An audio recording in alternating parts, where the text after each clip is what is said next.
Olá pessoal, sejam bem-vindos ao primeiro Netcast, esse que é o podcast da rede Network da Base Church. Eu me chamo Marquinhos Rocha e nesse espaço a gente vai falar um pouco sobre empreendedorismo e princípios. Então, nessa primeira edição, eu fiz um convite, nada mais justo do que trazer o Rafael Damasceno, ele que é o líder da rede Network da Base Church, para a gente falar um pouco sobre esse projeto, o projeto do Netcast e a visão dele sobre aonde a gente vai chegar nesse espaço. Bom dia, Rafael. Obrigado, Marquinhos. É uma satisfação iniciarmos aqui esse projeto, onde a gente vai falar um pouco sobre empreendedorismo, sobre princípios, sobre negócios, tudo baseado na palavra, tudo baseado na Bíblia, naquilo que nós acreditamos. E eu aproveito o espaço um pouquinho também para a gente explicar o que é a Network, o que é o Netcast, Claro. um pouco. A rede Network é uma rede de empresários da Base Church. Para quem não sabe, a Base é uma igreja evangélica aqui na Avenida Teotônio Segurado, em Palmas. E nós já temos esse projeto desde 2021, já iniciado, e agora vamos passar para uma próxima etapa, onde a gente quer levar o conhecimento para as pessoas, para todos os ciclos, os nossos seguidores nas redes sociais, e também ensinar eles a empreender com princípios. Esse é o maior propósito da rede Network. Legal você estar falando sobre isso, Rafael, porque a gente sabe que a igreja ela tem um papel que vai além, do que é ministrado no altar. Na verdade, a gente está preparando pessoas para o cotidiano, para o dia a dia. Então, falar sobre negócios também não deixa de ser uma atitude de um cristão. Exatamente. A palavra igreja, ela vem originária do grego, que é eclésia, que significa lançados para fora, jogados para fora. O tempo que nós passamos dentro da igreja é curto, 2 horas ali. A maior parte do nosso tempo, e isso 2 vezes por semana, no máximo 3. A maior parte do nosso tempo é fora dela. E exercendo negócios, fazendo negócios, aliás, estando com convívio com outras pessoas. E a gente tem que... Como é que a gente age fora da igreja? Porque a gente precisa ter os mesmos princípios, precisa ter os mesmos comportamentos dentro e fora dela. Principalmente fora, que é onde a gente passa a maior parte do nosso tempo. Como é que as pessoas veem a gente fora da igreja, principalmente? E isso é algo que a gente quer trabalhar, quer ensinar, principalmente para os empresários da nossa rede que nos acompanham aí. Legal, Rafael. E talvez você que está nos assistindo está perguntando assim, poxa, eu tenho várias ideias, tenho vontade de empreender, mas eu não sei por onde começar, não sei o que fazer, quem procurar. A gente sabe que não é tão simples assim abrir um negócio, empreender. Mas vai a pergunta para ti, Rafael. Se você fosse começar um negócio hoje, qual seria o seu primeiro passo?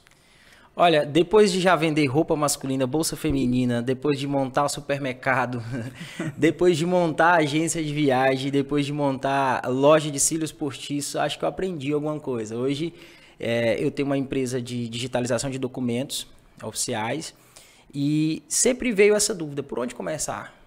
Por onde começar? Hoje eu me faço 4 perguntas essenciais.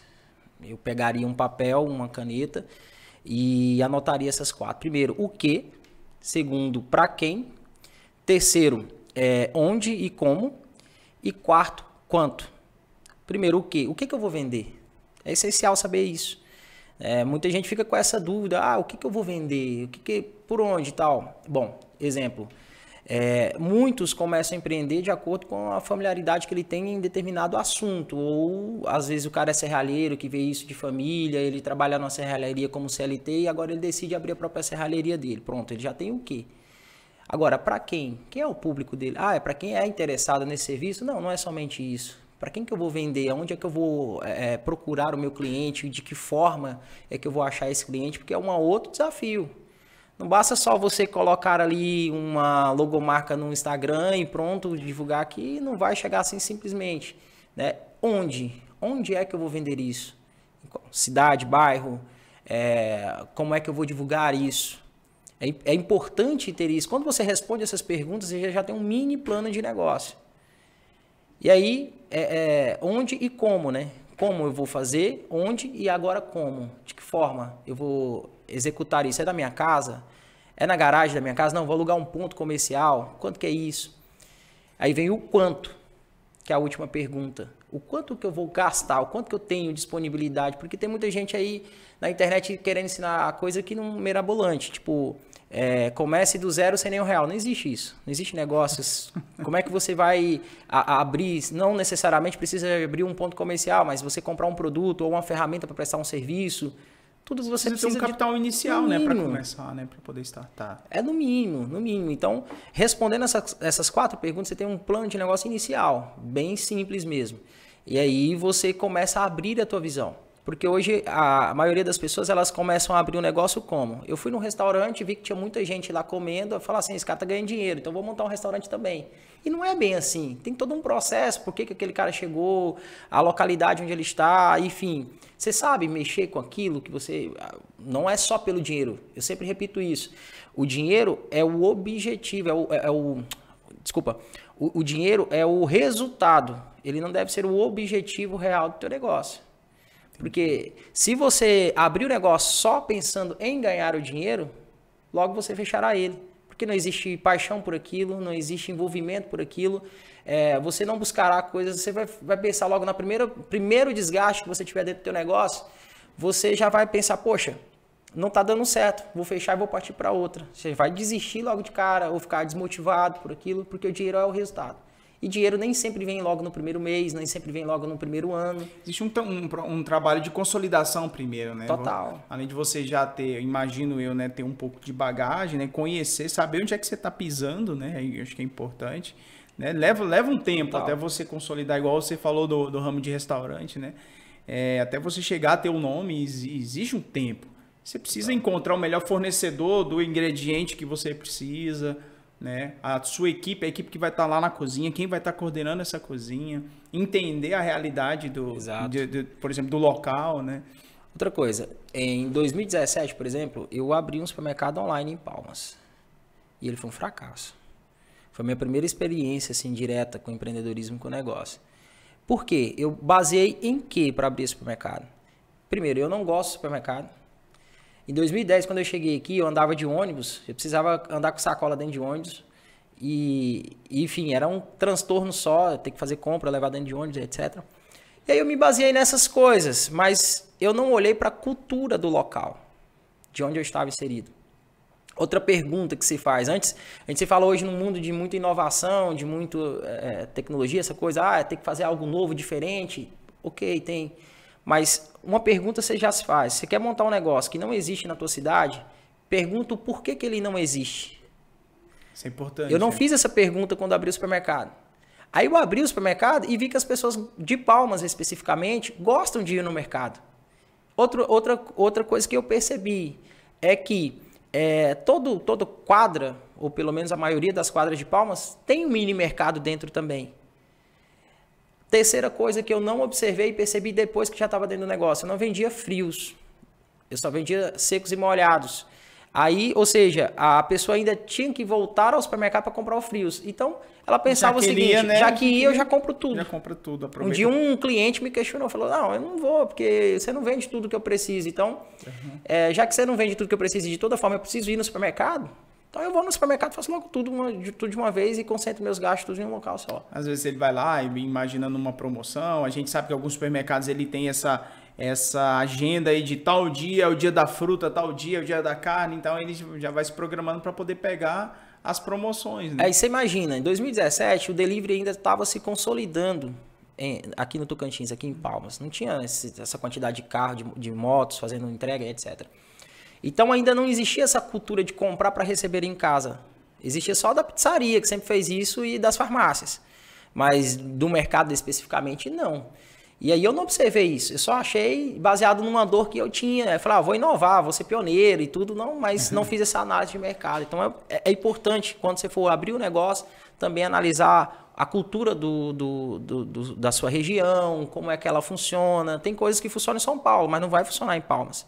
Entendi. Você vende roupa de frio e no sul, mas em Palmas você não vai vender. Então você tem que analisar bem como é que é o ambiente local antes de poder abrir. Também é uma das análises que tem que ser feita antes de abrir um negócio. Legal. E já que você falou dessas 4 perguntas, né? O nome do nosso podcast, né, o Netcast, né? Que você é líder da rede network, né? Como eu falei, da Base Church. Cara, network, a gente já ouviu falar tanto nessa palavra. Cara, e o network, qual que é fundamental para abrir um negócio também? Você acha que, assim, por exemplo, você falou no supermercado. Cara, eu vou conhecer a cultura e tal, mas e aí? Eu vou abrir um supermercado do zero?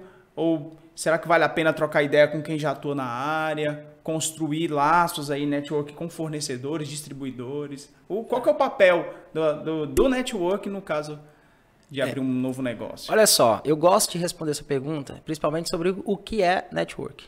Porque muita gente confunde a palavra network com troca de favores. Uhum. E não é. Network é uma construção, é uma rede de relacionamento. Onde eu agrego na sua vida e você agrega na minha. Não é só, eu tenho aqui uma lista telefônica com números de gente importante, etc. Isso não é network. A não ser que você tenha um relacionamento com essa pessoa. Para trocar informações, para trocar informações, serviços, enfim. Né? É um relacionamento construído. Ele não é uma troca de favores. Porque tem muita gente que te vê com uma certa liberdade ou às vezes te vê com um certo poder, um certo conhecimento, mas nunca sequer falou com você. Aí ele chega e quer sugar de você uma informação que você tem ali privilegiada ou um favor, enfim. Que você ralou tanto tempo para adquirir aquele formato, né? Então, network não é troca de favores, é relacionamento. Ponto. Esse é o primeiro ponto que precisa ser esclarecido. Partindo daí, sim, se você conhece e tem um bom relacionamento com outra pessoa, que seja do ramo que você queira, seja supermercado, seja loja de roupa ou algo nesse sentido, veja, bate um papo com ele, veja o que é que essa pessoa tem feito, quais são os desafios, porque nem tudo que é vendido na internet acontece na vida real. Hoje em dia, tem muita gente que empreende na internet vendendo aquilo que ela não vive. Isso, aí o que acontece? O cara pega, compra lá, eu falo isso, eu já vi muita gente fazendo, por exemplo, dropship, que é uma venda sem estoque. Né? O cara compra de você e você compra do fornecedor a partir do princípio de que ele fechou a sua venda. Você não tem estoque nenhum. Como se fosse um representante comercial, mais ou menos, é isso? É isso. Aí eu vejo muita gente falando, nossa, eu ganhei tantos reais, isso, aquilo, outro, aí mostra a conta lá do cara. Na verdade, aquela conta ali é constituída 50%, 60% do curso que ele vende e não da operação que ele faz. E aí o cara simplesmente compra um curso desse, não observa esses dados que nós falamos na pergunta anterior, não se relaciona com ninguém que já é do ramo, né, respondendo a tua pergunta, e ele vai e abre uma empresa baseada só naquilo que ele aprendeu na internet. Às vezes no YouTube, às vezes num curso que ele comprou e etc. Só que a realidade daqui é outra. Eu estou falando mais especificamente por Palmas, que é onde a gente está nesse momento. Mas o Brasil, ele é um país intercontinental. O que é isso? É um país de dimensões continentais, né, em que cada região apresenta uma cultura diferente, um jeito diferente, uma forma diferente, até o dialeto muda. Se você falar mandioca aqui, falar mandioca no sul e falar mandioca no nordeste, não é a mesma coisa para eles. Exatamente. Né? Então, é importante você dialogar com gente que é daqui, que é do ramo, que você tem a liberdade, que você já conhece. E aí, como é que tá? Como é que é? Quais são os desafios? Como é que tá o mercado hoje? Você acha que ainda vale a pena? Você está animado? Algo nesse sentido, perguntas específicas. É claro que você não vai perguntar quanto que o cara está faturando, quanto que o cara está lucrando, que o cara não vai te falar. A não ser que ele tenha muita liberdade com você e você tenha liberdade com ele. Exatamente. Ou você propõe a ele uma parceria, que às vezes é válido. Às vezes você não tem todo o know-how, às vezes você não tem todo o investimento, mas o ramo dele, e nem o cara tem o tempo específico ou pessoas de confiança para abrir uma filial, por exemplo. Mas você tem a ideia de abrir algo no ramo dele, pode convidá-lo para fazer uma parceria, uma sociedade e abrir, de repente, uma filial, porque ele já está há tempo no mercado, tem nome, tem marca e tem conceito. Ou, às vezes, simplesmente abrir em outra região, outra cidade, outro estado, baseado na experiência dele. Pode propor isso também para ele. Isso faz parte do relacionamento do network. Legal. Você falou, no meio do seu discurso, você falou uma palavra-chave, que eu acho que essa palavra nunca esteve tão em alta, né, no ramo aí dos negócios, de quem está estudando e tal. Você falou a palavra chamada curso. A gente é bombardeado o tempo inteiro em rede social em relação a curso. E eu queria que você falasse um pouco sobre isso, assim, principalmente como a gente está falando sobre o primeiro negócio, né? Muitas vezes a gente até procura um curso, de repente, para a gente pegar um atalho e ir logo no X da questão. Não é meio perigoso isso, assim, tipo, eu vou fazer o curso de alguém que é especialista na área porque ele já tem a fórmula para dar certo. Cara, qual que é a vantagem e a desvantagem de se fazer um curso? Eu falo isso porque o pessoal que está assistindo a gente são pessoas que consomem muito internet e estão há muito tempo aí ligado na internet. É tanto que nós estamos numa plataforma online. E a gente é bombardeado o tempo todo, arrasta para cima, clica em saiba mais, não sei o quê. Cara, não é perigoso isso, não? Muito. Eu vou até direcionar para o público, porque essa pergunta é muito boa. O que eu penso? Isso é uma opinião minha. Não quer dizer que ela seja real, assim, seja absoluta, uma verdade absoluta, é isso. Mas a minha opinião é a seguinte, de que eu também consumo cursos. Eu também consumo. Não critico quem faz. Agora, eu tenho métricas, né, de quem eu compro esse curso. Por exemplo, uma delas, de onde vem o real faturamento da pessoa que vende curso? Se for acima de 70%, 80% do curso, para mim, não faz sentido o que ela está falando dentro do curso. Ela fala algo que ela não vive. Entende? Agora, se o faturamento dela vem 70% do negócio que ela ensina a fazer no curso, aí eu dou credibilidade para essa pessoa. Porque é muito fácil, Marcos. O que acontece hoje? Você pode comprar um curso na internet e replicar esse curso e dizer que está dando tudo certo na tua vida. Aí você começa... Tem gente até na internet que aluga carro importado para poder fazer merchan, para poder fazer propaganda. Porque hoje as pessoas elas não estão interessadas no que fazer. Elas estão interessadas no que ganhar. Isso é perigoso. Entende? Uma pessoa hoje, eu já vi casos, tá? Casos real, em que um cara estava trabalhando, de CLT, bonitinho e etc., e ele pediu demissão, pegou o acerto, o pouco acerto que ele tinha e comprou um curso na internet. Com 3 meses depois que ele tinha comprado o curso na internet para fazer aplicações financeiras, era um curso de aplicação financeira. Com 3 meses depois, ele já estava voltando para trabalhar numa oficina de moto como ajudante. Olha o risco. E eu acho uma falta de responsabilidade muito grande de quem vende também, porque quem vende está interessado só em simplesmente vender.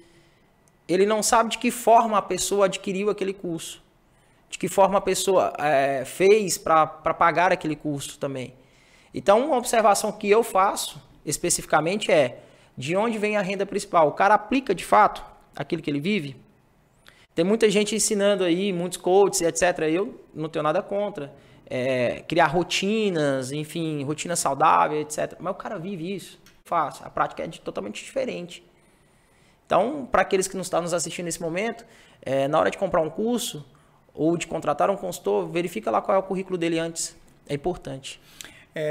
E até pegando o gancho, né, nessa questão aí, Rafael, que eu falei da questão do curso, né? Você falou de conhecer bem. Cara, e a sensação que eu tenho quando alguém desesperadamente consegue quer consumir um curso, eu posso estar até enganado, mas é que aquilo que eu falei antes, que a pessoa ela quer, na verdade, um atalho para pegar o segredo de alguém, né? O segredo que alguém ralou para conseguir. Eu não quero passar por essa etapa, eu já quero ir logo direto ao ponto e faturar. Mas me diz uma coisa, não é meio perigoso essa questão de eu querer seguir a fórmula de alguém, copiar o trabalho de alguém, né? Eu imagino que assim é um trabalho difícil quando você quer imitar a fórmula do outro, né? E será que isso dá certo, cara? Todo mundo começar a copiar e fazer e todo mundo pelo mesmo caminho, né? Não é meio complicado isso, não? Por que esses caras vendem tanto? Eu vou te explicar, pelo menos na minha ótica, né?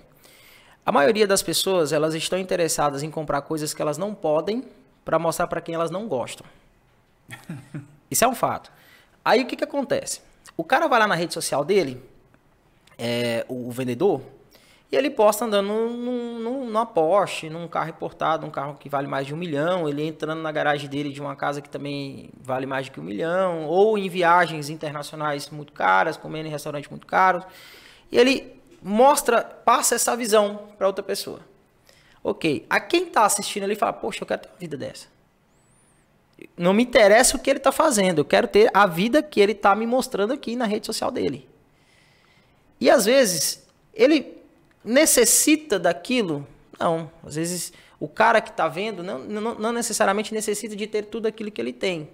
Aí o que ele começa a fazer? Ele vai na ilusão de que ele vai ter tudo aquilo que o cara que está mostrando tem e começa a replicar as mesmas coisas, só que aí ele se esquece que na mesma cidade tem uns 15 fazendo a mesma coisa porque também viu o vídeo do cara, porque também comprou o curso do cara, porque... E negócio não é assim. E no mundo digital hoje está extremamente saturado. Essas fórmulas mágicas praticamente elas não existem. Elas existem para poder vender o curso. Depois, passado um tempo, todo mundo vê que já copiou todos os gatilhos mentais, já copiou todas as métricas. O cliente ele passa a observar que aquilo ali é só um objeto de venda. Venda por vender. Não agrega mais valor na vida do cliente. Aí esse cara começa a fazer muito sucesso na internet, o vendedor do curso, muita gente começa a comprar e fazer a mesma coisa, replicar a mesma coisa, e daqui a pouco ninguém começa mais a ganhar dinheiro, só ele vendendo os cursos dele. Aí ele cria um novo produto, porque sabe que o dele saturou de novo, e ele começa a mostrar as mesmas coisas.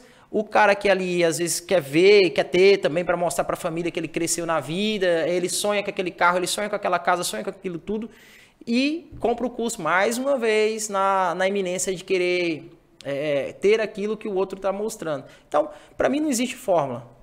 Como eu disse, o Brasil é um país com dimensões intercontinentais. Nem tudo que dá certo em São Paulo, nem tudo que dá certo aqui no Tocantins. Por exemplo, vai vender piqui lá vai vender piqui lá no Mercadão de São Paulo. A maioria não vai nem saber o que é, né? Piqui é sucesso. Só vão sentir o cheiro a quilômetros de distância. Exato. Piqui é sucesso no Tocantins. É verdade. Né? E se eu criasse um curso falando assim, como ensinar a fazer o piqui, a galinha com piqui. Eu não gosto de piqui particularmente, mas é galinha caipira com piqui. Aí eu mostrar um restaurante cheio de gente comendo galinha caipira com piqui aqui no Tocantins. Aí o cara que tá lá em São Paulo vê esse negócio, quer levar para lá e chega lá não dá certo porque o povo não adapta com o cheiro ou com o sabor do negócio. Enfim, não dá certo. Fórmula mágica para mim não existe. Eu tenho que analisar cada cenário. É lógico que teve situações que você passou e você pode me passar, me repassar, me ensinar que pode sim ela dar certo. Mas nem sempre essas fórmulas mágicas elas vão acontecer de forma imediata ou da mesma forma como aconteceu na vida do cara que está tentando vender o curso. Então, eu preparei uma pergunta para ti que é o seguinte: muitos empreendedores têm dificuldade de fazer uma boa divulgação do seu produto ou serviço. Alguns por falta de conhecimento, outros por vergonha. Aí que vem, né? Qual que você acha? Qual a melhor forma para divulgar? A gente sabe que a internet hoje é um meio... Cara, mas dá para pensar fora da caixa? Dá para a gente pensar numa divulgação fora da internet? Ou, na sua visão, qual que é o caminho do marketing e da divulgação do produto? Suponhamos, né? Entendi tudo que você falou, já fiz a pergunta, vou abrir o meu negócio, quero atuar no momento X, só que eu preciso divulgar. Hoje a gente vive muito a era do marketing digital. Eu sou formado em marketing digital. E assim... O que eu vejo? Uma confusão muito grande do que é marketing, do que é publicidade. Acaba virando uma misturada e colocam tudo no bolo do marketing digital. E também existem esses gurus aí tentando vender essas coisas que... Promessas muito fáceis de coisas que não são tão simples assim. Para divulgação, especificamente, né? Eu gosto da marca que humaniza, que se humaniza, que bota a cara do empreendedor, que o dono vai lá e faz ele mesmo a sua divulgação. Não necessariamente que precisa ser ele, mas que ele possa contratar até mesmo uma agência, uma produtora para fazer algo bem legal, mas que ele mostre, sabe? O que acontece? As redes sociais, especificamente, elas não foram feitas para vender. Elas foram feitas para se relacionar. Ninguém aqui quer se relacionar com um robô que está atrás dali. Pensando nisso, só para você ter noção, tanto que quem teve essa visão e foi pioneiro nesse mercado foi a Magalu. Ela, como não tinha como os donos da Magalu ir para frente das câmeras, gravar, vender, essa coisa toda, ela criou a Lu, que é um boneco artificial ali, usando inteligência artificial para se relacionar com os seus clientes. Entende isso? Então, para o pequeno que não tem esse mesmo capital, esse mesmo recurso para criar uma personagem, eu gosto muito da marca humanizada, do cara que vai para frente. Por exemplo, a minha esposa Vanessa, ela faz isso muito bem. Aí não interessa se tem uma superprodução. Se tem uma superprodução, ótimo, bacana. Se você tem condição de fazer isso, ok. Mas quando você não tem e precisa trabalhar com as ferramentas que tem, eu indico isso. Outra coisa, você falou aí do marketing fora da internet e tal, da publicidade. Mais uma vez, vamos para a localidade. Palmas funciona ainda o marketing off. O que é o marketing off? É o marketing fora da internet. E como é que funciona? Por exemplo, o outdoor na cidade são algo que gera muita credibilidade ainda. Aqui para nossa realidade especificamente, quando você estampa um outdoor na cidade, primeiro porque não é barato, é caro. Segundo que mostra ali uma credibilidade da marca, do serviço prestado, das pessoas que enfim, vê, e isso gera, digamos assim, uma autoridade para a pessoa que está ali estampada com a foto. Né? Isso se tratando da realidade local, ainda funciona. E se você viajar fora de Palmas, você vê ainda muitos estampados. Né? Muitos outdoors estampados, etc. Palmas também ainda para determinados tipos de negócios, não todos, aí você tem que ver qual público que você queira alcançar, obviamente. Os folhetos ainda funciona. E o carro de som? O carro de som na região norte, em Taquaralto, meu amigo, é só o que tem. Tu não escuta outra coisa. Aí Taquaralto, você vê, ainda tem o cara na calçada fazendo a propaganda. Então, para poder responder a tua pergunta de maneira mais resumida, analise aonde é que você vai montar o teu negócio. O meu negócio é 100% digital, não tem nada físico. Não faz sentido também eu ficar fazendo divulgação off.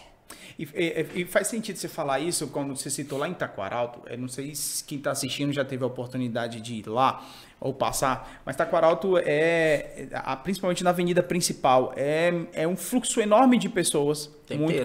Então, assim, para você passar lá, você tem que passar com muita atenção no trânsito, né? Principalmente para quem está dirigindo. Então, talvez um outdoor ali na Avenida Tocantins não tenha o alcance tão grande quanto o cara porque assim, uma coisa é você estar dirigindo, mas o som chega até você.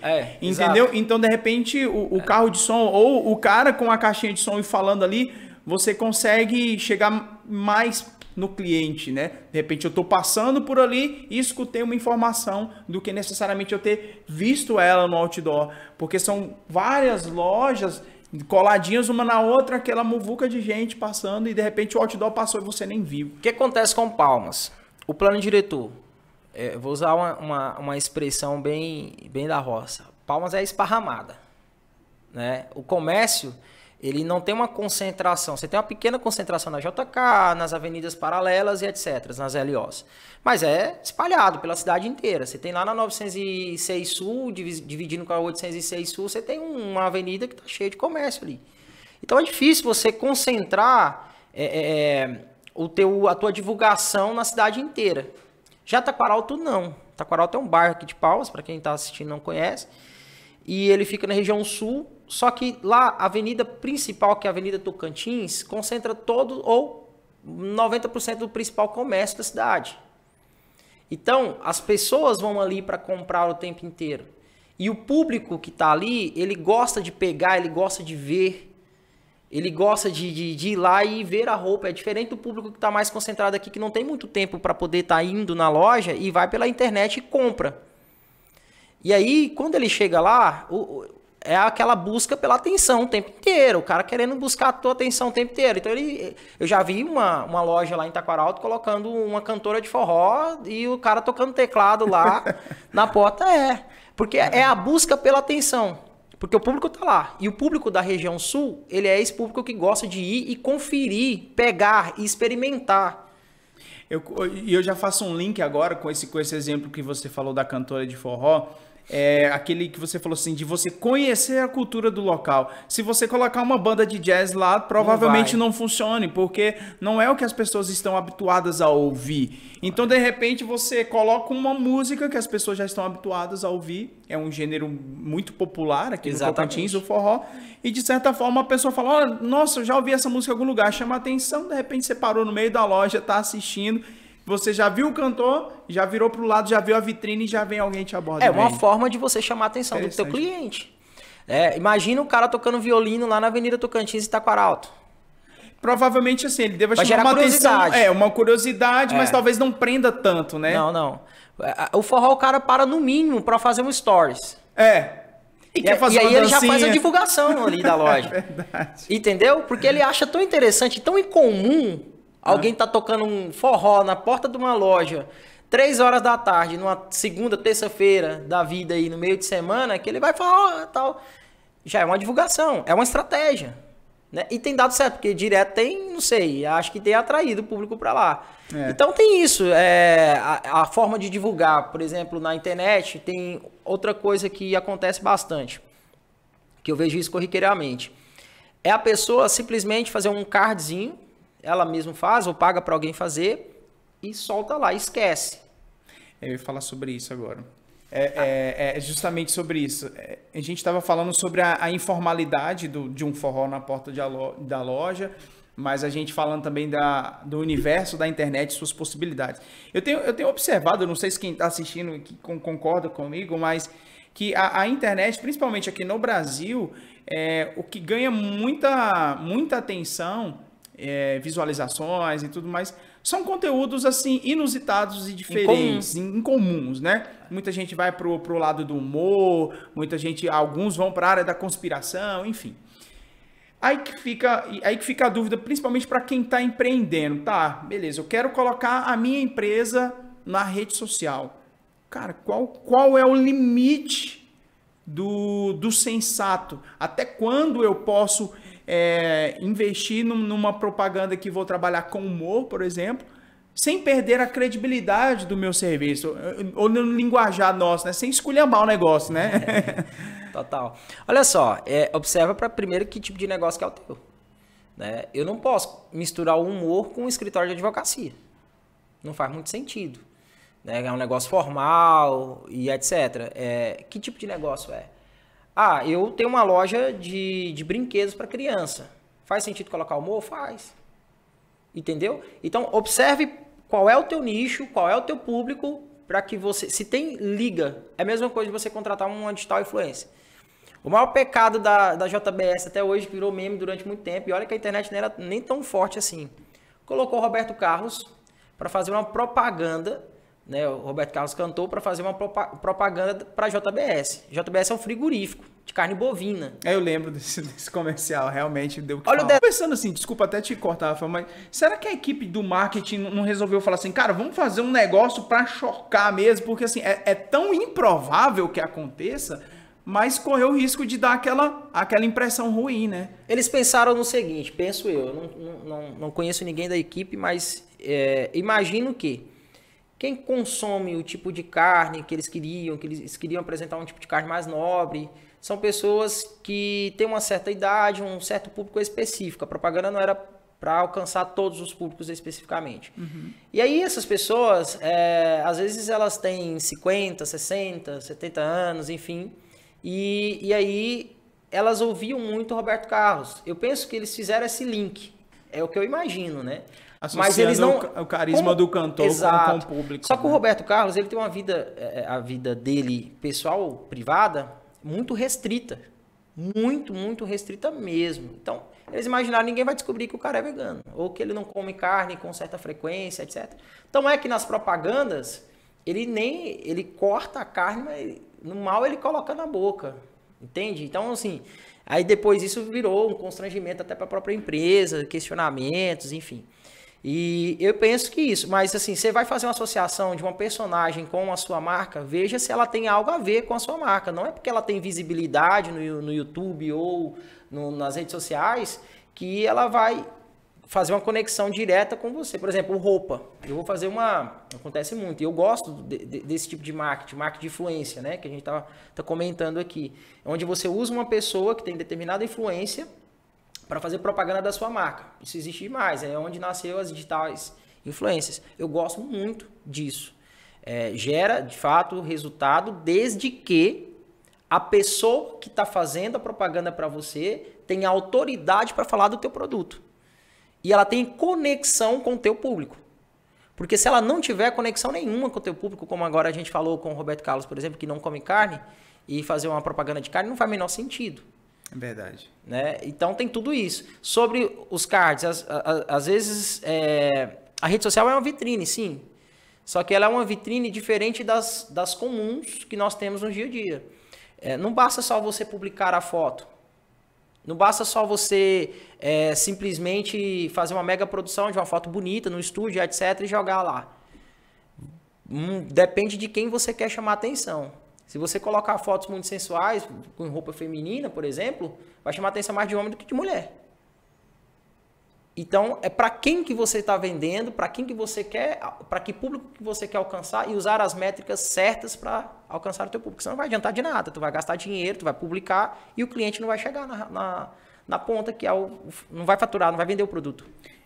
Você falou uma outra frase interessante, gastar dinheiro e publicar. Né? É comum a gente ver nessas plataformas digitais aí o recurso de você impulsionar a sua publicação, né? Ou patrocinar. A gente tem valores até razoavelmente baixos, né? Mas é um valor. Do seu ponto de vista, cara, você acha que vale a pena? Por exemplo, eu fiz um post, digamos assim, eu tenho a minha assessoria de marketing e tal, só que a minha rede social não está fluindo, não está andando, né? E muita gente às vezes usa esse recurso do impulsionamento, né? Essa ferramenta é válida, caso ou você acha, não, cara, deixa eu tentar entender primeiro por que não está dando certo. Total. O que vai acontecer quando você impulsiona? Você vai chegar num público que você ainda não alcançou.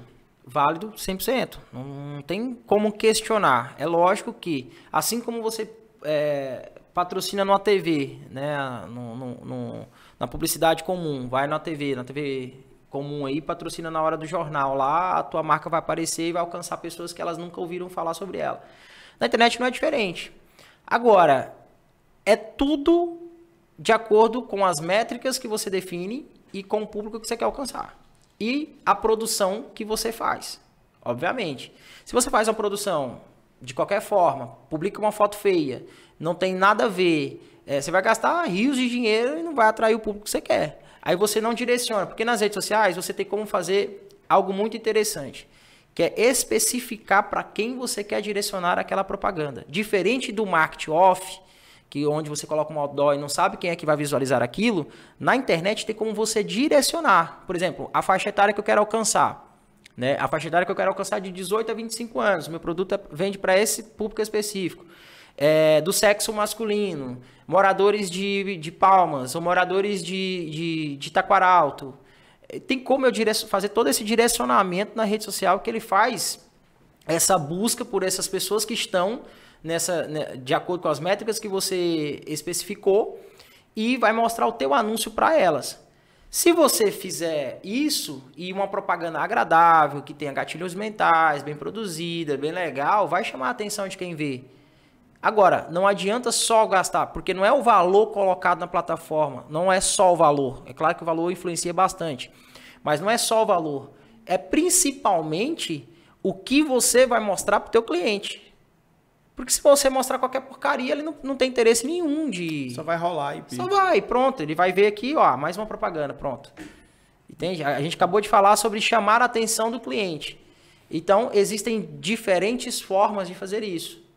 Desde que você coloca um influencer para fazer uma propaganda para sua marca, ou você mesmo fazer isso, ou você colocar uma foto legal, enfim, fazer uma produção legal.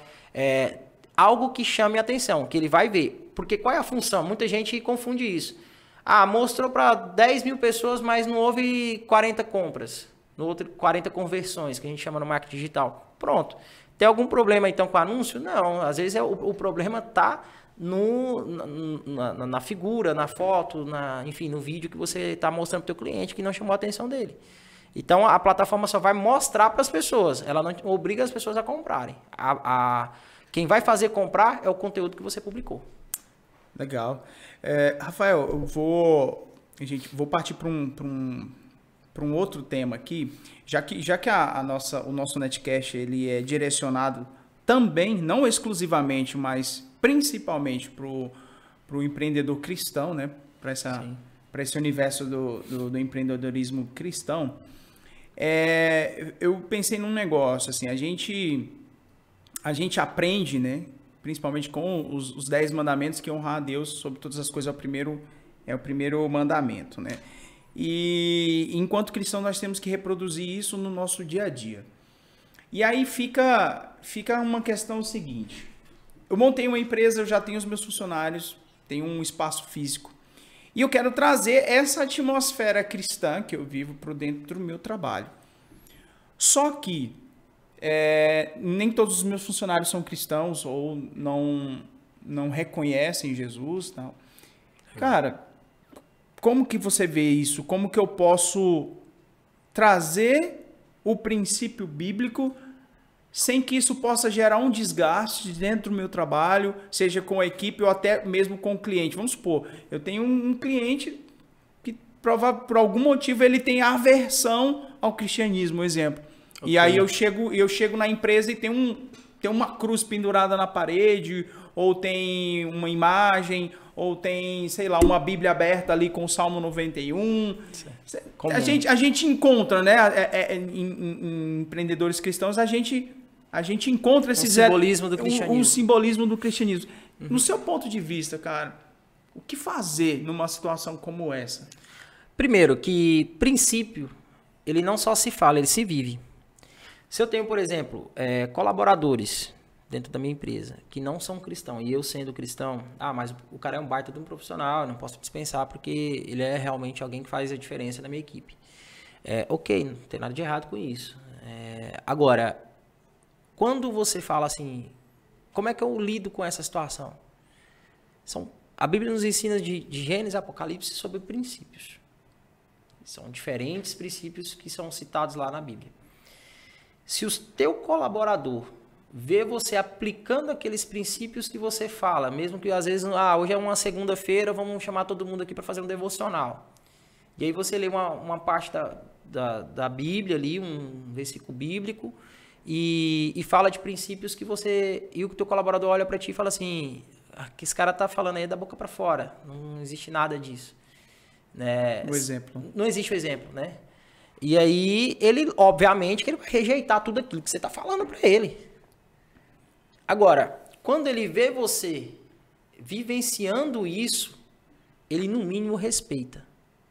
No mínimo, ele respeita. Assim é com o cliente, assim é com o teu colaborador. Então, uma forma de você quebrar esse paradigma, seja do cliente, é você viver aquilo que você fala.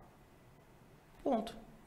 No meu ponto de vista, você viver é muito mais importante do que você falar. Eu posso falar e escrever, né? Tem um ditado que fala que papel aceita qualquer coisa. Falar também é do mesmo jeito. Eu posso falar qualquer coisa, mas viver é outra. Tem gente que sobe no púlpito, prega e prega muito bem, mas aí quando chega na empresa, maltrata todos os funcionários, ninguém gosta do cara. Vira uma grande hipocrisia, na verdade. Vira uma grande hipocrisia. Então, uma forma de quebrar esse paradigma, no meu ponto de vista, é isso. É praticar o que se vive, é o que se fala, né, na prática. Aí você vai quebrar paradigma, você vai quebrar que o cara é cristão, de fato. E às vezes até ganhar essa pessoa, porque ele fala assim, tá acontecendo na vida dele, cara. Tá acontecendo na vida dele e ele realmente vive aquilo que ele prega. É isso. Fica essa dúvida, né? Porque a gente que ama a Cristo e segue, a gente quer externar isso, né? Sim. Mas a ordem e a decência, né? Ela tem que nos acompanhar. Porque principalmente no mundo que a gente vive hoje, que é tudo... Eu falo da questão do próprio cancelamento, né? E que é um assunto que eu gostaria de entrar, né? De repente, alguém pode te ver como alguém que está impondo algo Sim. sobre os outros. E hoje nunca teve tão forte isso nas pessoas, essa questão do cancelamento, de... tem uma palavra que é muito usada, abusivo, né? O tal do abusivo, ele ganhou tantas formas, né? Então, de repente, até no próprio devocional, que às vezes algumas empresas fazem pela manhã, fala assim, mas eu não acho legal, tá me forçando, sim. Eu tô aqui para trabalhar porque eu preciso. Então, assim, eu já tô entrando até nessa área do cancelamento, né? Sim. Que é um fator importante. A gente estava falando sobre marketing, sobre como divulgar. Cara, a gente estava falando anteriormente sobre o marketing, sobre divulgação, mas uma palavra que está em alta hoje, principalmente nas redes sociais, cancelamento? Qual que é o cuidado que a empresa tem que ter com essa palavra que realmente ela pode te levar de 0 a 100 em questão de minutos, né? A gente tem... bom, quando eu publico algo na minha rede social, eu não tenho dimensão do alcance. Eu não sei aonde é que isso vai parar. Então, é que nem a palavra dita. Você só tem controle até o momento que ela está dentro da tua boca. Depois que ela sai, pronto, você não sabe onde é que aquilo vai parar. A internet não é diferente. Se eu vou dizer algo, ou se eu vou me posicionar em torno de algo, eu tenho que saber quais são as consequências que aquilo lá irá me causar. É sempre bom avaliar em conjunto, né? Se você tem uma equipe, se você tem um nome, se você tem uma empresa já consolidada no mercado, avalie em conjunto se determinado termo, se determinado posicionamento seu. Por exemplo, nós tivemos agora recentemente muitos empresários se posicionando politicamente, isso gerou resultados drásticos para eles. Alguns conseguiram até se recompor, outros ainda não. Enfim, pensar em conjunto. Antes de tomar um posicionamento, pensar em conjunto, porque de fato hoje você está sendo vigiado, monitorado. Qualquer deslize seu, qualquer fala sua, qualquer posicionamento seu pode te fazer ficar fora do mercado, simplesmente porque eles acharam que não é certo. E às vezes esses tipos de cancelamento são impostos, são totalmente impostos. Já teve casos que a gente, o cara falou ali sem pensar no momento e tal, e, por exemplo, a gente já viu podcast perder 95% de seus patrocinadores por uma frase mal colocada, enfim. Então, é realmente pensar em conjunto antes de fazer uma publicação ou vender determinados produtos ou se posicionar na internet. Porque as pessoas vão comprar o que você vende para elas, seja a sua imagem ou produto. Maravilha. Rafael, a gente já está quase chegando ao nosso final. Mas tanto assunto, né, cara, que tem para abordar. Mas o legal é que assim, essa é só a primeira edição, né? O Netcast a gente vai trazer vários outros convidados, a gente vai falar sobre assuntos diversos. A gente falou muito aqui no decorrer dessa primeira edição sobre a questão do primeiro negócio. Mas eu quero te fazer uma pergunta para quem já tem um negócio e quem já está um tempo no mercado. Que é a pergunta, cara, até quanto é válido eu manter o meu formato? Suponhamos que eu já tenho uma empresa que está há 15 anos no mercado, 10, 20 anos no mercado. É uma fórmula que tem dado certo, mas talvez não alcançou ainda grandes resultados. Só que eu entrei na zona de conforto, para mim está tudo bem. Até que ponto vale a pena eu arriscar aquilo que já é seguro e partir para um novo formato? Né? Qual é o seu ponto de vista nisso? Aí a gente entra para a variável do depende. Né? Tá gerando resultado? A nossa mente ela é trabalhada para ganhar dinheiro de acordo com aquilo que a gente acha que vale para nós. Por exemplo, tem um livro chamado Os Segredos da Mente Milionária, não sei se você já teve a oportunidade de ler, e ele fala que existe uma programação ali na nossa mente. Ele cita até o exemplo do ex-presidente Donald Trump, que é um bilionário, e que a programação neurística dele estava para ganhar dinheiro para chegar à casa do bilhão. Então ele não se contentava e até que ele conseguiu chegar à casa do bilhão. Aí eu volto para a tua pergunta de novo. Tem gente que está satisfeito ganhando 10 mil, tem gente que está satisfeito ganhando 15 mil, tem gente que acha que o negócio dele está ótimo. Eu corto o cabelo num salão que ele está do mesmo jeito desde quando eu cheguei em Palmas há 12 anos atrás.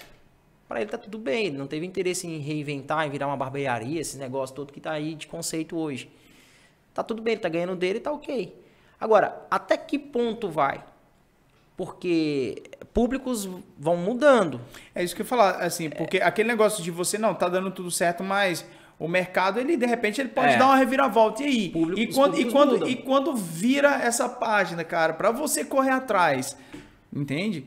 A pergunta é mais nisso, cara, eu tô aqui de boa, mas de repente vem, por exemplo, igual viemos naquele momento de pandemia, né? De repente, cara, todo mundo teve que se reinventar. E quem não tinha um conhecimento mínimo de rede social, de delivery, essas coisas sofreu pra caramba, né? Isso é um bom exemplo, mas vou te dar um melhor ainda que você respondendo a tua pergunta. Quem é que compra hoje celular da Nokia? Nem sei, acho que a Nokia nem vende mais celular, né? As máquinas fotográficas da Kodak. Aqui nós estamos sendo filmados por diversas câmeras e eu não estou vendo nenhuma da Kodak aqui. Só que a Kodak foi pioneira nesse sistema de revelar foto, essa coisa toda, né? A Nokia foi pioneira também nos telefones móveis, né? Só existia telefone fixo aí, ela criou os telefones móveis, foi pioneira. Nokia, Siemens, também foi uma das pioneiras aí nesse ramo. E hoje não estão mais no mercado. Porque o mercado mudou. Só que elas não mudaram. Ou elas não imaginavam que ia ter essa mudança tão drástica e tão rápida. Não adaptou ao mercado. Tem coisas que o mercado suporta até determinado tempo. Depois muda completamente. Hoje não faz menor sentido você usar um telefone Nokia. Né? Todo mundo tem seu smartphone, seja de marcas variadas. E aí, aquelas que não foram criadoras, não foram pioneiras, assumiram o mercado. A Apple foi pioneira no smartphone. Né? Só que, paralelamente, nasceu outras marcas que competem de igual por igual em vendas com a Apple. Vendo você falar isso, eu entrei no choque, né? Tradição e inovação, né?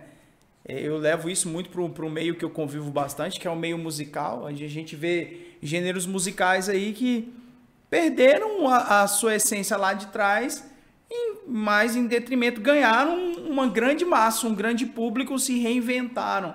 E aí fica sempre aquela discussão.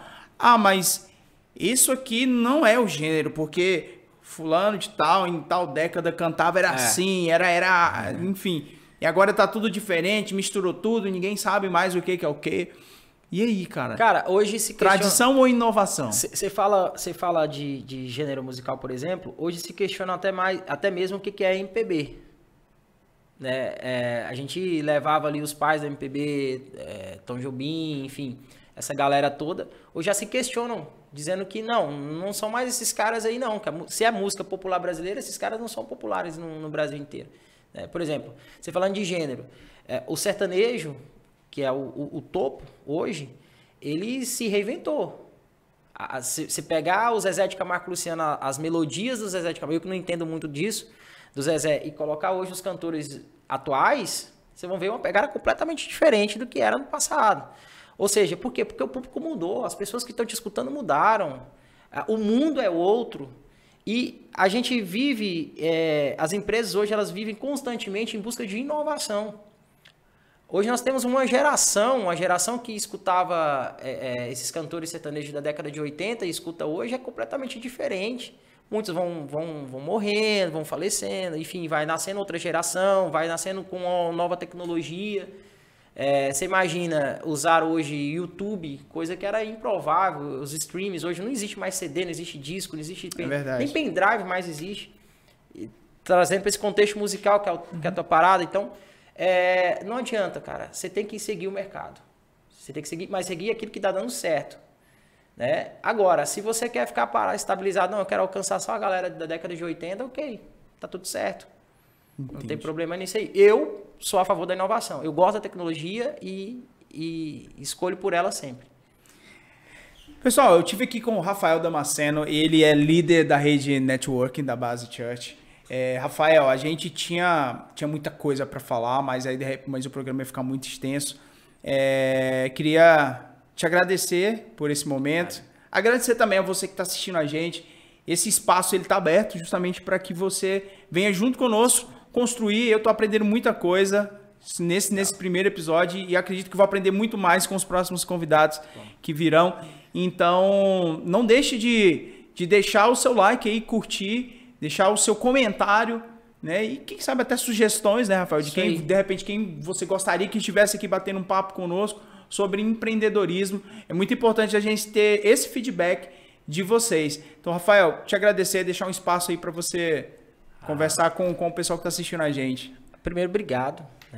Foi, para mim, extraordinário esse tempo. E também que a gente possa crescer, que a Netcast possa crescer, baseado naquilo que nós chamamos de princípio, né?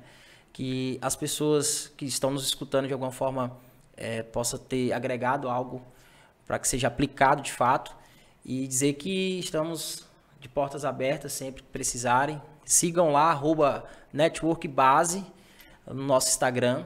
Acompanhem tudo de mais perto aí e que venham as próximas oportunidades. Brigadão, Marquinhos. Tamo junto, cara. Obrigadão, viu? Deus abençoe. Amém. Valeu, gente. Tchau, tchau.